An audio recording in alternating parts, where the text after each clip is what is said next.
Sejam bem-vindos ao vídeo da saga. Você conhece realmente o Azure Data Factory? Qual foi o intuito desta série de vídeos? Mostrar o básico que eu acredito que a pessoa precisa conhecer para dizer que realmente conhece o Azure Data Factory. Esse básico, eu vou mostrar o porquê das coisas também. Por exemplo, por que você precisa ter o seu Integration Runtime junto da máquina local. Estratégias que você precisa conhecer efetivamente sobre o funcionamento das máquinas. Como eu digo funcionamento das máquinas, eu estou dizendo funcionamento do Integration Runtime, o funcionamento do Windows onde você está rodando esta aplicação. Vai consumir um pouco mais de recurso, infelizmente, porque eu estou gravando da própria máquina, mas vamos lá. Apresentando as máquinas a qual vou utilizar. E também qual vai ser o nosso experimento aqui. Temos uma máquina com 16 cores, 64 GB de RAM, a outra máquina igualmente, 16 cores e 64 GB de RAM. Na primeira máquina, esta máquina aqui, é onde está a minha base de dados. Qual é a minha base de dados? Eu vou aqui neste computador, Windows CSV. Eu tenho uma base de dados que eu gerei de 12 GB. Ok? É uma base de dados não tão grande. Vou trabalhar com CSV porque nessa situação eu vou conseguir mostrar para vocês duas dicas fundamentais. Este é o ambiente do Azure Data Factory.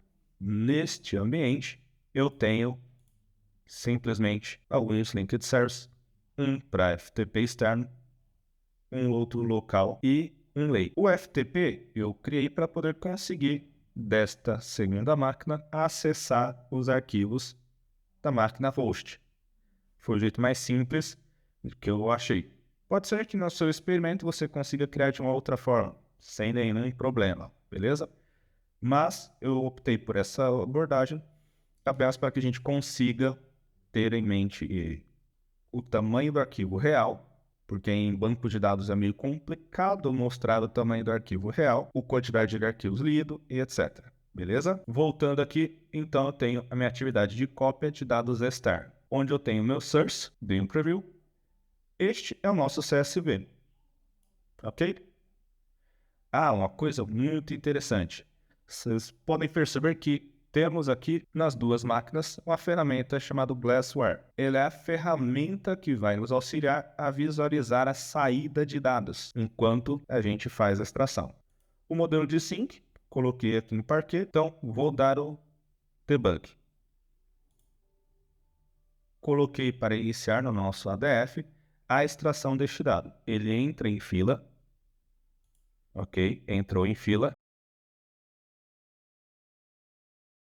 Está fazendo a comunicação, se comunicou. Observe que, mesmo sem extrair nenhum dado, o nosso ADF, nossa ferramenta do ADF, onde está o Integration Runtime, já começou a puxar informações.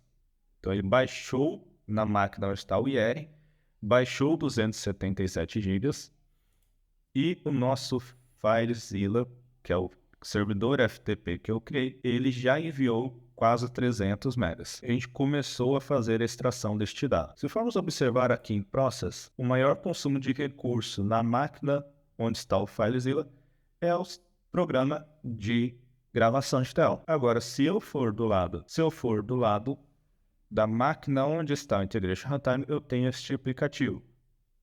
Este aplicativo é a ferramenta do Integration Runtime. Então vejamos aqui, se eu clicar nele para visualizar, significa que eu baixei para a máquina local 1 GB e enviei para a cloud 390 megas.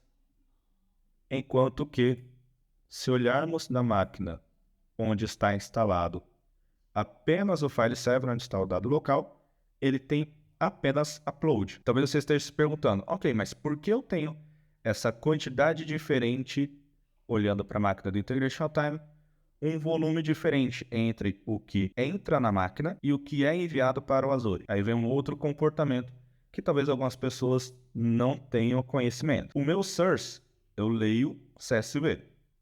O meu sync eu gravo em Parquet. O Parquet, ele é uma ferramenta melhor ferramenta, ele é um formato de dado que possui uma compressão muito boa. O que isso significa? Ele realiza a compressão do dado e ele consegue, através dos algoritmos de compactação, reduzir até 12 vezes. No nosso caso aqui, a taxa de compactação é boa, é quase 50%, pois eu tenho de um lado um dado lido de 2 gigas e do outro lado eu escrevi quase 1 giga. Então, na aproximação aqui, ele está em 50% de compactação. Qual é a sugestão que eu faço aqui, enquanto a gente deixa rodando esse teste? É muito comum as pessoas me perguntarem, quando entram em contato comigo através da consultoria da DataSite, qual é o local melhor onde eu instalo o meu Integration Runtime? Onde devo instalar o meu Integration Runtime? Se você tiver a possibilidade de instalar o seu Integration Runtime próximo na mesma rede onde o seu dado de origem se encontra, é o melhor dos mundos. Tem o seu servidor on-premises, instala o Integration Runtime em uma VM dentro do Azure, você vai consumir largura de banda. O que é o consumo de largura de banda? É isso aqui, gente, ó. A minha máquina local, onde os dados estão, é o meu servidor on-premises. A minha máquina onde está o Integration Runtime é o servidor na nuvem, no Azure. Então, eu estou consumindo largura de banda, o tráfego de rede, para enviar o dado para o Azure, e só depois eu utilizo a largura de banda desta máquina da Azure para enviar para o meu storage account. E isso é muito ruim. Em quesito performance, em quesito hits, isso atrapalha demais, gente. Outra situação que é muito comum é, às vezes a pessoa pensa, não, mas eu já tenho uma comunicação direta entre o Azure e a minha empresa. Eu contratei um serviço que liga a minha empresa ao Azure. Poxa, legal, cara. Porém, este recurso, ele é equivalente, e aí pessoas de infraestrutura, pessoas que têm um pouco mais de experiência, eu vou simplificar muitos termos, então possivelmente vocês vão ouvir coisas mais simplificadas, beleza? Porque se eu entrar muito no techniquez a fundo, as pessoas a qual pretendo atingir não serão atingidas, eu vou estar falando só de gente muito técnica para gente muito técnica, e não é a ideia. Beleza? Esse é apenas um disclaimer aqui para a gente possa prosseguir. Então, voltando, temos aqui a seguinte situação. A sua empresa contratou um link de internet que liga o Azure direto à sua empresa. Porém, como qualquer link de internet, você contrata por largura de banda. O que é a largura de banda? É igual a sua internet de casa, gente. Poxa, eu tenho uma velocidade de 100 megas, 200 megas, 500 megas. É o quanto de dado pode ser trafegado em um segundo. Se a sua empresa tem esse link de conexão, significa que ela precisa ter uma conexão muito rápida entre o Azure e a companhia interna. Se você ocupa um tráfego de dados muito grande, que geralmente é a carga analítica, você está atrapalhando a sua empresa. Como assim atrapalhando, Jones? Pensa o seguinte, se a sua empresa tem um link dedicado de 100 megas e só você consome 50 megas disto, você está dizendo que toda a sua empresa vai precisar se virar com apenas 50 megas restantes. Agora, isso, eu estou dizendo na situação de você ler o dado, igual a situação que eu estou usando aqui.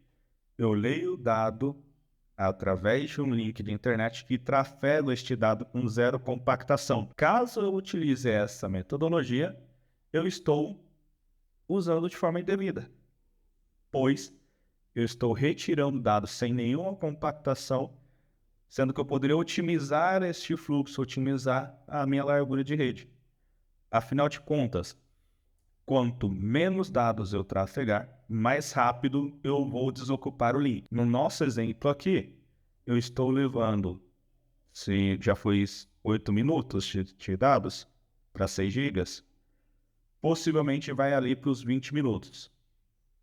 Eu estou ocupando por 20 minutos o meu tráfego de rede para envio. E aqui a gente vê outra situação importante.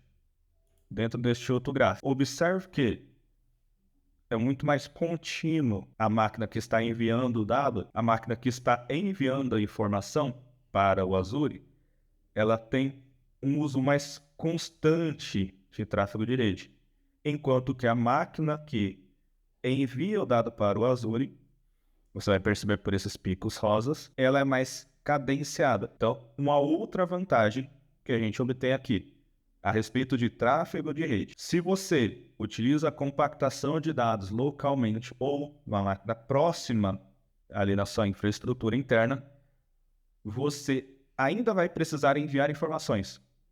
Porém, você faz isso em janelas específicas. Ou seja, fica um espaço sem você utilizar a largura de banda. Você ocupa a rede por um curto espaço de tempo, deixa desocupada, ocupa de novo.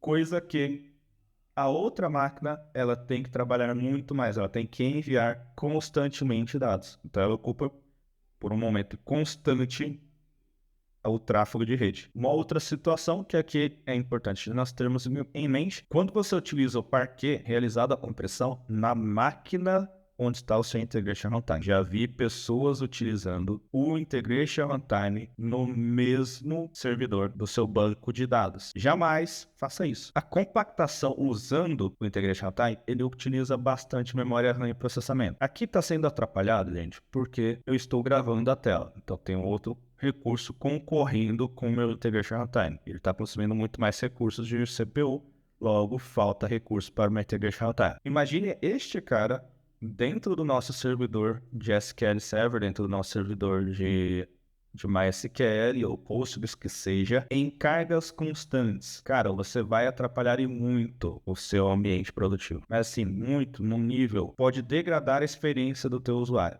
Então jamais, gente, por favor, jamais instale o seu Integration Runtime na mesma máquina de uma outra aplicação. Tenha essa máquina de Integration Runtime em um local apartado, pois nenhum atrapalhará o outro. Com isso, você consegue ter uma constância maior de envio de dados, que é o que muito acontece quando as pessoas nos procuram. Poxa, mas a minha carga de dados, ela está demorando mais do que o normal. É por causa disso, você tem concorrência, além da concorrência de rede, você tem a concorrência de servidor de recurso computacional. Então, uma outra dica importante, coloque o seu Integration Runtime em uma outra máquina que não seja o seu servidor principal. Outro ponto de atenção, vou cancelar aqui, ele vai desalocar recurso até os tráfegos reduzirem. Isso, você pode perceber que não é instantaneamente. Eu cancelei e ainda estou tendo tráfego de rede. Isso acontece porque a requisição já tinha sido feita para a máquina de Integration Runtime. Então, ela já estava trabalhando. Quando você pede para parar, ele é por lotes. Então, não espere um cancelamento aqui e instantaneamente o recurso é paralisado. Beleza? Então, levou aqui um tempinho, você pode perceber pelas imagens que temos, tanto da máquina do meu host, quanto da minha máquina, onde está a Integration Runtime. Agora vamos trocar, voltar aqui. O que acontece quando eu utilizo a minha máquina principal para trabalhos? Que a máquina principal é colocar o Integration Runtime junto, próximo ao ambiente de onde os dados estão, no on-premises. Vou trocar aqui para uma atividade de cópia local. Vou iniciar aqui o meu debug e a cópia local é simples. Vamos observar também na máquina onde está o Integration Runtime, no modelo externo, foi recebido 10 GB e é enviado 6 GB, enquanto que a outra máquina apenas fez o trabalho de envio. Beleza? Então, aqui é mais um exemplo. Vou só editar aqui. Um recurso interessante que foi lançado no nosso ADF. Esse aqui, detectar a formatação. Veja aqui o delimitador, ele identificou corretamente. Eu posso dar um preview, vou publicar a minha alteração. Agora vamos para a ingestão do dado. Tem o Integration Runtime no mesmo local onde o dado de origem está. E aí, gente, eu vou usar a mesma máquina para não ter um recurso extra no meu Azure consumindo dinheiro, beleza? Porém, lembre-se, aqui eu estou simulando que eu tenho a pasta de rede e eu tenho o meu servidor onde o Integration Runtime está instalado. E os dois estão na mesma rede interna, onde a largura de banda é muito maior, beleza? Então, estamos quites até aqui. Vamos lá realizar um debug. Entro em fila, pronto, iniciada a atividade. Vamos ver aqui, acompanhar o gráfico. Pronto, ele já começa o envio de informações. Vou dar um refresh. Então, de novo, o tempo entre esses caras para transferência de informação demora um pouco. Não é instantâneo que você vê na tela o que acontece no seu servidor local. Então, tenha um pouquinho de paciência, gente. Beleza? Iniciamos, então, a extração do dado. Vamos aqui em uso. Agora vamos comparar o seguinte, quantidade de dados enviados. Agora vamos comparar o seguinte, a quantidade de dados enviados é próximo ao que foi gravado no meu storage account. Então, eu gravei 363 megas e enviei 270. Poxa, gente, está errada essa métrica. Não está errada. Ok? Windows. Não está errado. Existe uma latência entre o meu Integration Runtime e existe uma latência entre o que a minha ferramenta consegue mostrar. Então, tenha isso em mente. Mas aqui, ó, consegui chegar mais próximo, 525 e 570. Beleza? Minha ferramenta de medição aqui tem um delay e o meu Integration Time tem um outro delay.